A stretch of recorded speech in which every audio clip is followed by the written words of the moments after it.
सो finally 2024 का most anticipated anime Solo Leveling का पहला एपिसोड आ गया है, जिसको देखने के बाद मैं यही कहूँगा कि हाँ, मुझे एपिसोड काफ़ी पसंद आया।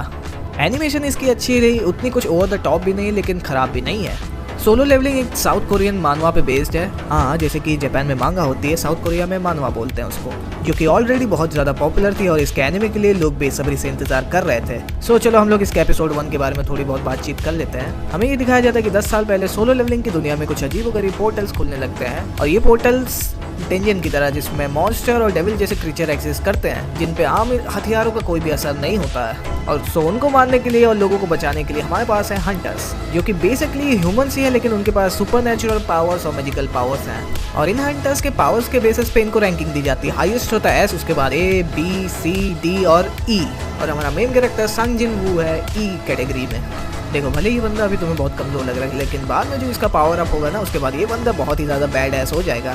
लेकिन अभी के सिचुएशन के हिसाब से तो हाँ, ये बंदा अभी बहुत कमज़ोर है।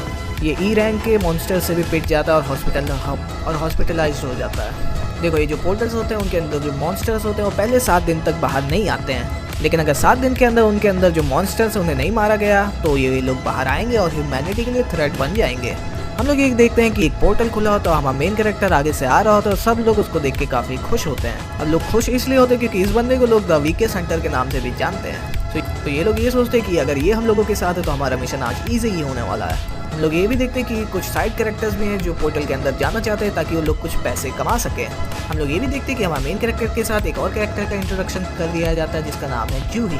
बेसिकली ये कैरेक्टर एक हीलर है। जब लड़ाई होती है और कोई बंदा इंजर्ड हो जाता है तो ये उसको हील कर सकती है। और हाँ, अगर ये संग जिन वू के साथ ना रहे ना तो ये बंदा बहुत पहले ही निपट सकता है। हम लोग ये देखते हैं कि ये लोग एक ग्रुप बनाते हैं और पोर्टल के अंदर जाने के लिए तैयार हो जाते हैं। जिन्हू पोर्टल के अंदर जाने से पहले अपने हथियार को देखता है और सोचता है कि मेरे पास बहुत ही कमज़ोर हथियार है और क्या मैं इससे कुछ कर भी पाऊंगा, लेकिन भले ही मेरा हथियार कमज़ोर है, मैं अपनी पूरी कोशिश करूंगा। हम लोग ये देखते हैं कि जिन्हू और उसकी टीम अंदर जाती है। जो डेविल्स वहाँ होते हैं उन्हें आराम से वो लोग मार देते हैं और जिन्हू भी एक डेविल को मार देता है और उसके अंदर से एक क्रिस्टल निकाल लेता है जिसको बेच के वो पैसे कमा सकता है। और हाँ, जिन्हू एक हंटर इसीलिए बना है ताकि वो पैसे कमा पाए और अपनी माँ की देखभाल कर पाए और अपनी बहन को आगे पढ़ा पाए। और हाँ, जिन्हू के जो पापा थे वो लापता हो गए, इसलिए परिवार का पूरा बोझ उसी के कंधों पे है। जिन्हू एक मॉन्स्टर को कैसे तो भी मार तो लेता है, लेकिन तभी एक दूसरा मॉन्स्टर उस पर अटैक कर देता है जिसमें जिन्हू घायल हो जाता है और उसका ब्लेड भी उसमें टूट जाता है। और तो टाइम रहते उसके टीममेट उसे बचा लेते और उसकी हीलर दोस्त उसको हील भी कर देती है।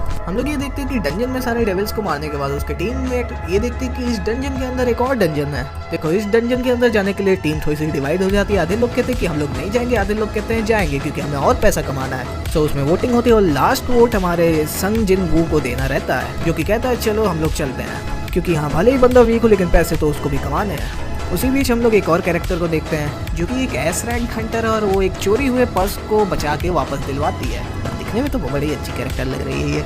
हम लोग ये देखते हैं संग जिन वू और उसकी टीम डबल डंजन के अंदर पहुंच चुकी है। वहाँ पे बहुत सारी मूर्तियाँ हैं, लेकिन पहुंचने के बाद उस डंजन का गेट अपने आप बंद हो जाता है और दरवाज़ा बंद होने के बाद जिन्हू और उसका पूरा ग्रुप पैनिक करने लगता है कि भाई ये क्या हो रहा है। उनमें से एक बंदा कहता है भाई मुझे और पैसे नहीं कमाने, मुझे यहाँ से जाना। जैसे ही वो दरवाजे के पास जाता है एक मूर्ति आती है, उसे आधा काट के रख देती है और ये देखने के बाद सबकी फटके चार हो जाती है। तभी हम लोग ये देखते हैं कि जिन्हू को देख रहा होता है, वो जिन्हू भी उस स्टैचू को देख रहा होता है। जिन्हू समझ जाता है कि इस स्टैचू में भी कुछ गड़बड़ है। वो कहता है कि सब लोग नीचे झुक जाओ और तभी उस स्टैचू की आंखों से आग निकलती है और जो लोग उस आग के बीच में आते हैं वो लोग रात में तब्दील हो जाते हैं। और यहीं पे ये एपिसोड खत्म हो जाता है जिसमें जिन्हू ये सोचता है क्या मैं मरने वाला हूँ यहाँ पे। अब यहाँ तक आई गए तो चैनल को सब्सक्राइब कर दो, वीडियो को लाइक कर दो और तुम्हें ये एपिसोड कैसा लगा कमेंट्स में मुझे जरूर बताना। और हाँ, क्या मुझे हर एपिसोड पे वीडियो बनाना चाहिए सोलो लेवलिंग के, ये भी मुझे कमेंट्स में